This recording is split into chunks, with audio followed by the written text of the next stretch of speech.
We've hired a lawyer. We are going to examine these crazy publication bans in British Columbia, and then we're going to have them varied.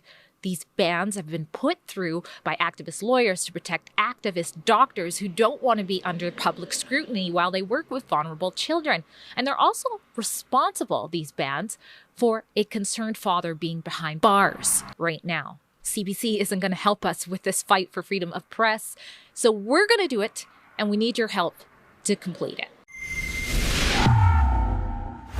Drea Humphrey here with Rebel News, and I think this is probably, it's got to be the most important report I've done to date. I've been censored, I've been hindered, and I've been suppressed as a journalist as I try to bring you the other side of the story because of these crazy publication bans.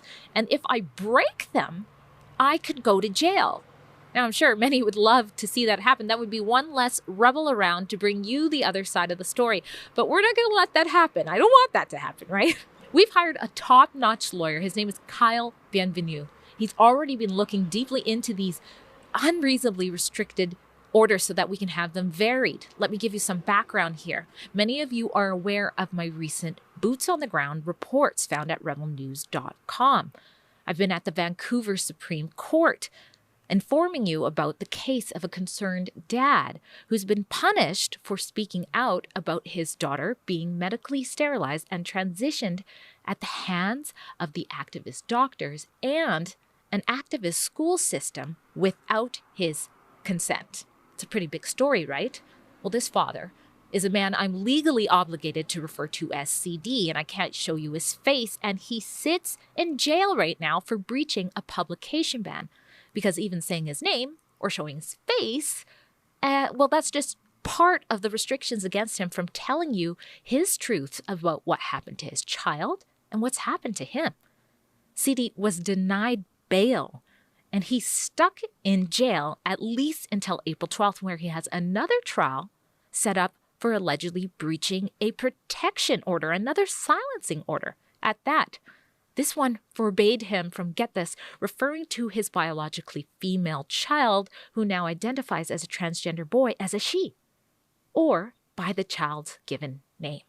It's outrageous, and the world deserves to know about what's happening. The world wants to know what's happening.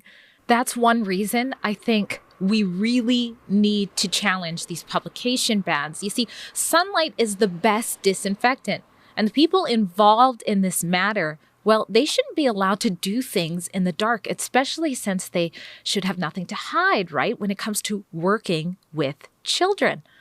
The intention of a publication ban is to prevent the publishing of any information that could identify a victim or a witness, not for doctors involved to hide behind some sort of ban so they can, I don't know, not be scrutinized. In this case, they're not a victim. This is their full-time job, and we should be able to know who they are and what they're doing, especially since one has written a book about how often they transition kids anyways. This is an international story, and I'm here, a reporter, boots on the ground, telling it, except I can't tell the whole story. That's not okay. Another reason that this ban, or these bans, I should say, should be fought is because they only apply to those publishing or broadcasting in Canada. That means if you get your news online from a website that's based in the United States or the UK, then you likely already know this man's name and you've seen his face and you probably know the doctor's names as well. But if I share that information from Canada, I can be put behind bars sitting right there next to CD. I don't want that to happen. I want to fight this legally on behalf of all media sources. Names like Ben Shapiro, The Daily Wire, The New York Post, Post Millennial, and even Canadian pastors, trans activists, and MPs have all shown this man's face and his name, but I can't. It's crazy. And I was the one who was right there speaking to the father just before he was taken into custody. Despite the national attention this case has gotten, there was not a single mainstream media journalist at the courthouse on the day CD was taken away because of these bans. And this isn't the first time they've used this publication ban in the past to try to silence us here at Rebel News. Another example, and just one other example because there are more, is that they did the same thing to my colleague Cian Bexty when he first started reporting on this case as well. So enough is enough of this nonsense. Everyone watching, everyone has already seen what's happening from these British Columbia courts as they locked up a father. It's a disgrace. He should be able to tell his story, and I should be able to effectively report on it. That's my job as a journalist. And last I checked, we still live in a country with freedom of press. That's why we hired Kyle to begin the process of having these strict publication bans varied. This is something that mainstream media journalists of all stripes used to get together and do in unison, but not anymore.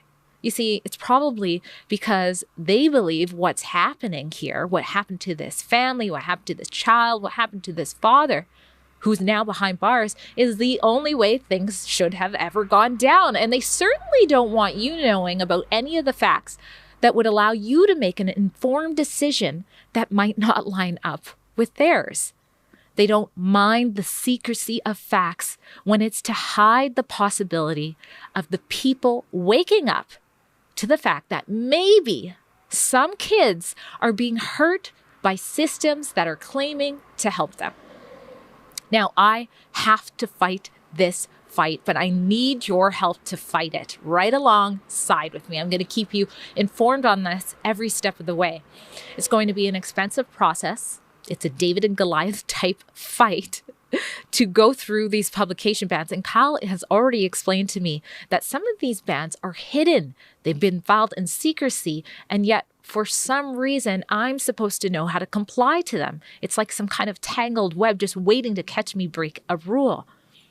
So again, we need your help. Sunlight is the best disinfectant, and it's the best way to shine light on the darkness. But first, we need Kyle to untangle this mess before we can even report on it. So please go and support this fight. Join me on this. Go to letusreport.com.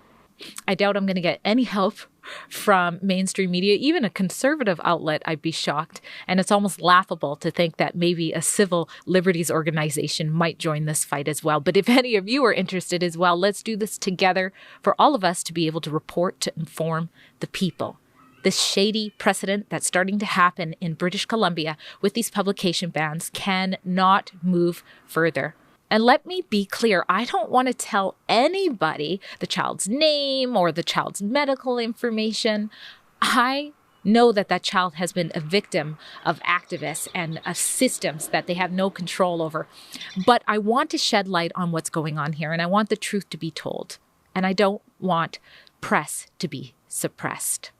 If you'd like to help me expose what's happening in BC and let the sunlight shine on this matter, go to letusreport.com and donate what you can. Drea Humphrey for Rebel News.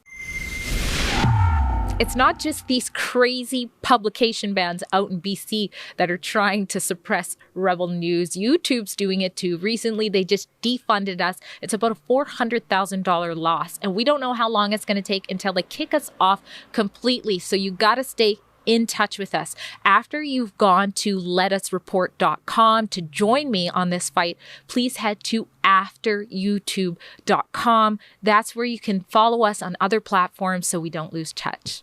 Thank you, guys.